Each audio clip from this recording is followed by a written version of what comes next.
It's the fearless Rundown of exclusive Showbiz happenings.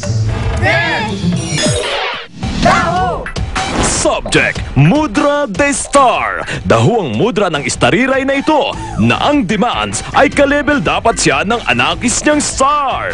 ay Mudra. Kilala na si Mudra na mapag-demand, as in kung may special request na fudang ang anak, kailangan may special request rin siya. Basta kung anong may special something si anak, kailangan meron rin siya. Wait, teka, dito pa lang, i-rate na namin siya. Ano? Rated IMM, as in, Inglaterra much better. Tama!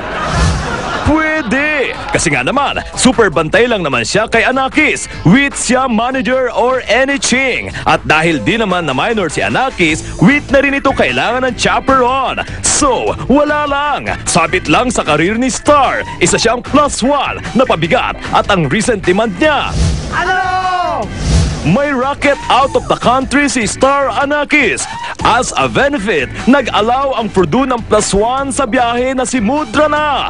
At as additional benefit, inilagay si Star Anakis sa executive class ng plane para well-rested at makapag-perform ito ng bongga sa event.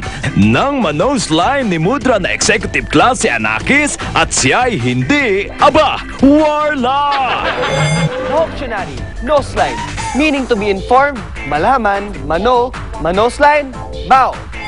Ked si Mudra na sa pagawarla ay mapahiyang Anakis at nagbabanta pa na with nang patutuloyin si Star Anakis kung with rin siya ilalagay sa executive class. At para matigil, si Purdue na lang ang nagbayad at nag-economy para si Mudra ang executive class. Dahuang Star Anakis na may inggiterang Mudra na ito, ipatawag nyo kay Lone Ranger dahil isosyogo namin siya sa name song na Gina Sarmiento. Yun na!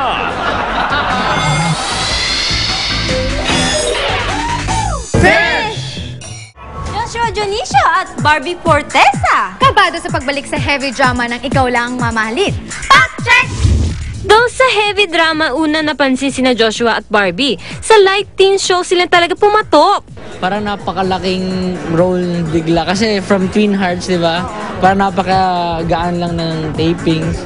Biglang ito heavy drama bigla. Marami kaming kasama mga veterano artista, kaya mas nakakaba kasi syempre bawal ka magkamali pagkasama sila. At saka syempre, hindi ako sanay nang nagdadrama ako na sila yung kasama ko kasi sanay ako sa Twin Hearts lang.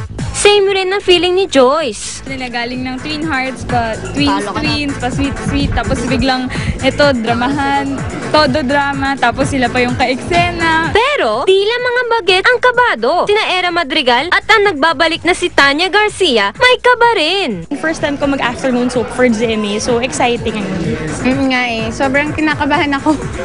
Kasi, ito yung first na talagang regular ulit, mommy ni Barbie at saka ni Joyce. Kasama rin dito si Sheryl Cruz. I'm looking forward to a new project and to being directed by Direct Dick Lindayag. It's my first time to work with him. At Christopher Martin. Abangan niyo po ang Ikaw Lang Ang Mamahalin. This October na po sa Drama-Rama hapon na. Afternoon Prime pala. May afternoon prime. Hindi kompleto ang Sabado nyo hanggat hindi nyo nakikita ang mga happenings happen here. Rampage! Nangunguna, Pond's White Beauty Naturals Mall Animation held at SM Mega Mall.